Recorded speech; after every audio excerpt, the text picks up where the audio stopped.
Krásny deň, milí priatelia. Toto je rituál očista minulosti s archanielom Cavkielom.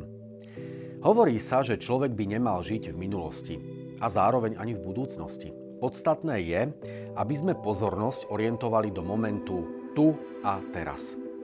My ľudia sme však často zanesení energiami dávnoveku. Vo svojich útrobách si držíme staré sklamania a zrady. Práve teraz je tu časopriestor na očistu minulostných tém. Poproste o pomoc archaniela Cavkiela a požiadajte ho, aby otvoril vašu pomyselnú emočnú studnicu. Vyslovte prosbu, nech z nej odstráni všetky zašlé a boľavé spomienky a nech ju naplní svojim svetlom.